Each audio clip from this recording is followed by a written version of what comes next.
friends, welcome to our channel. இன்னைக்கு நம்ம என்ன ரெசிபி பார்க்க போறோம்னா பீர்க்கங்காய் கூட்டு. இது எப்படி வீட்ல நம்ம ஈஸியா செய்ய போறோம்ங்கறத பார்க்கலாம். அதுக்கு நான் 2 பீர்க்கங்காய் எடுத்துர்க்கேன். எடுத்து அத தோல் சீவி இந்த மாதிரி குட்டி குட்டியா கட் பண்ணியிருக்கேன். இதுக்கு அப்புறம் குழம்பு கடலைப்பருப்பை ஒரு 2 மணி நேரம் நான் ஊற வச்சு அத நான் வாஷ் பண்ணி எடுத்து வச்சிருக்கேன். இதுக்கான மசாலாவை நம்ம செய்ய ஆரம்பிக்கலாம். அதுக்கு ஒரு மிக்ஸி ஜார்ல 2 டீஸ்பூன் அளவு சீரகம் ஆட் பண்றேன். இந்த அளவுக்கு ஆட் பண்ணிக்கிறோம். இப்போ 1 டீஸ்பூன் அளவுக்கு சோம்பு ஆட் பண்றேன். அதே மாதிரி 1 டீஸ்பூன் அளவுக்கு கசகசா ஆட் பண்றேன். 3 வரமிளகாய் காம்பு எடுத்தது. மஞ்சள் பொடி 1 ஸ்பூன். இந்த அளவுக்கு கட் பண்ணி வச்சிருக்கிற தேங்காய். ஒரு 10 சின்ன வெங்காயம் ஆட் பண்ணி இத நல்லா ஃபைன் பேஸ்டா அரைச்சுக்கலாம். பாருங்க நம்மளோட மசாலா ரெடி ஆயிடுச்சு. இத வச்சு தான் நம்ம இன்னைக்கு பீர்க்கங்காய் கூட்டு செய்ய போறோம். இப்போ 2 தக்காளி எடுத்து இந்த மாதிரி கையிலே பிசைஞ்சு விட்டுக்கலாம். கெட்டி கெட்டியா இல்லாம எல்லா தக்காளியும் நல்லா பிணைஞ்சு விட்டுக்கலாம். இதோட நம்ம அரைச்சு வச்சிருக்க மசாலாவை ஆட் பண்ணிக்கிறோம். ஆட் பண்ணிட்டு வேணுங்கிற அளவுக்கு நம்ம தண்ணி ஆட் பண்ணி நல்லா மிக்ஸ் பண்ணிக்கிறோம். பாருங்க தண்ணி ஆட் பண்ணி நல்லா மிக்ஸ் பண்ணிக்கிட்டோம். இப்போ நம்ம கட் பண்ணி வச்சிருக்கிற பீர்க்கங்காயும் கடலைப்பருப்பையும் ஆட் பண்ணி நல்லா மிக்ஸ் பண்ணிக்கிறோம்.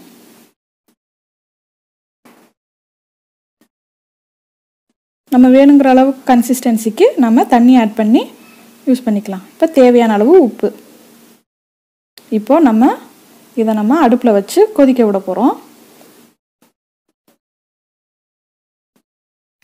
இதில் நம்ம கொஞ்சமாக கடலெண்ணெய் சேர்த்துக்குருவோம்.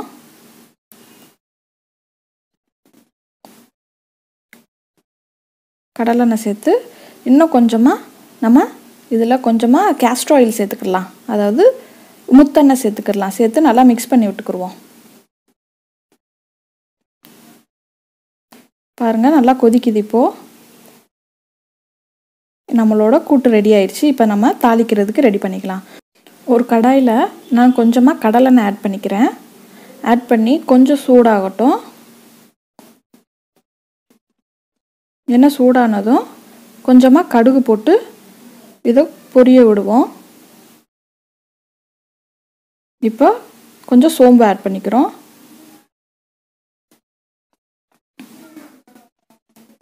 இதோட ஒரு பட்டை ஒரு அனாசி பூ ஆட் பண்ணுறேன்.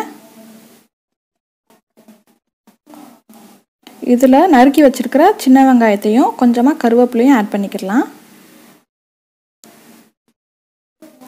ஆட் பண்ணி நல்லா வதக்கி விட்டுக்கலாம். இந்த வெங்காயம் ப்ரௌனிஷாக வர வரைக்கும். பாருங்கள் நல்லா ப்ரௌனிஷாக வந்துடுச்சு வெங்காயம். இதை நம்ம கூட்டோடு ஆட் பண்ணிக்கலாம். இப்போவே கூட்டோட ஸ்மெல் ரொம்ப சூப்பராக இருக்குது. இதில் கொஞ்சம் பெருங்காயம் ஆட் பண்ணிக்கிறோம். ஆட் பண்ணிவிட்டு கொஞ்சமாக நல்லெண்ணெய் சேர்த்தோம்னா இன்னும் சூப்பராக இருக்கும் நம்மளோட கூட்டு.